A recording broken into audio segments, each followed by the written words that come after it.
sayaw kapag kapiling kita, lubos ang aking ligaya. Oh, sumayaw, sayaw, sumayaw, sayaw. Dahil napagod sa pagliliwaliw, pa siya ang grupo na sa Zambales na rin magpalipas ng gabi.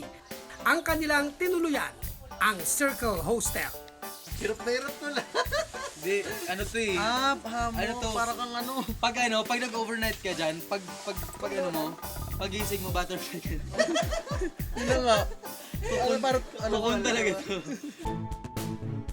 Dito, imbis sa karaniwang mga kama, mga bunk bed at hammock ang tinutulugan sa halagang 350 hanggang 450 pesos.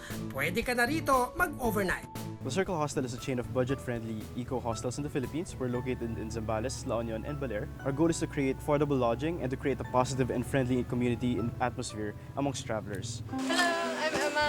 Hi Emma, my name is Brian.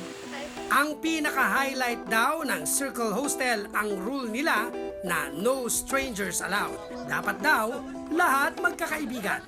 Nais kong malaman lang. Kaya nagsasagawa sila rito ng acoustic night kung saan lahat pwedeng makijam. Sina Joshua, Brian at Kim, game na game makipag-friends. Ano bang meron ka? Ang karisma mo'y ibang-iba. Lagi na lang akong masaya. Kung mahilig kang mag-adventure, mga backpackers, mga ganun. Akala mo lang parang parang hindi komportable sa una, pero it feels like home. And it feels like you're in the right paradise talaga na nasa beach ka and you get to experience the to live with the locals. Bawal mahihiyain. So hindi ka dapat mahihiya. Ang karisma mo'y ibang-iba. Lagi na lang akong masaya.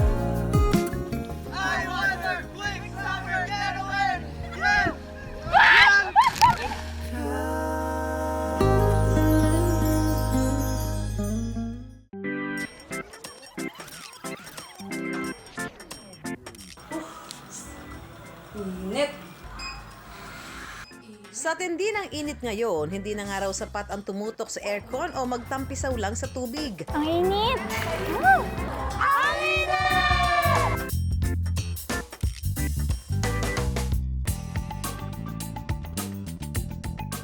Kaya naman ang pakulo ng resort na ito sa Marilao, Bulacan ang maglagay ng yelo sa kanilang swimming pool.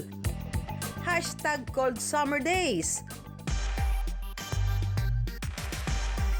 Mula Maynila, 1 oras lang ang biyahe papunta sa resort na ito. Mayroon ditong 2 naglalakihang wave pool at 1 private pool. Tuwing Sabado at Linggo, may pakulo pa silang live band at cosplay dancers.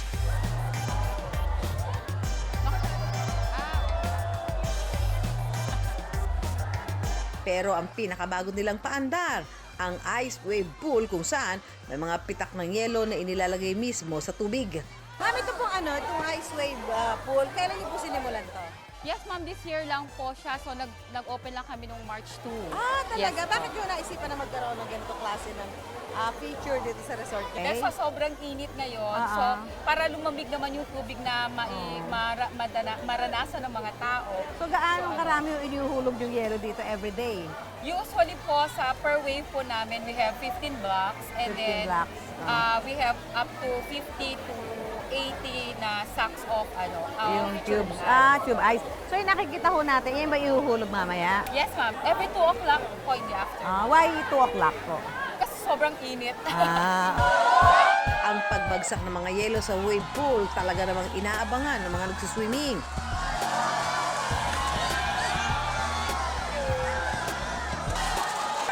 At kapag nagsihulugan na ang mga yelo, hindi magkandamayaw ang mga utaw.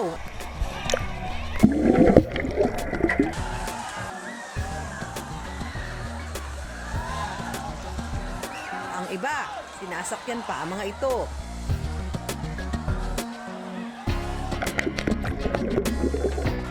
Ito si Kuya. Kumuha pa ng plastic at saka sumahod ng yelo. Kuya, init na init lang? Ang saya-saya ng feeling ng mga tao nakikita natin, naglipatan nga. Nando sa kabilang pool, lumipat dito. para ma-experience. Kasi kahit daw nandun sa dulo, malakas yung wave eh. At dahil nga bago to, first time naman talaga ito. Yung iba naman kasi talaga wave lang. Kung ganyan talaga karami tao, mainit na rin yan eventually, di ba? So, lalagyan nila ng yelo para mas malamig pa yung magiging temperatura ng mga naliligo dito sa swimming pool. Ano feeling nyo? Para ba kayo nasa Antarctica? Medyo. Oo. Para sa ibang swimming pool, mas malamig dito. Ang sarap ng summer! Ang Sa halagang 150 hanggang 200 pesos kada tao, pwede mo nang ma-enjoy hindi lang ang ice wave pool, kundi ang lahat ng amenities ng resort na ito. Sa pagbabalik ng I Wonder,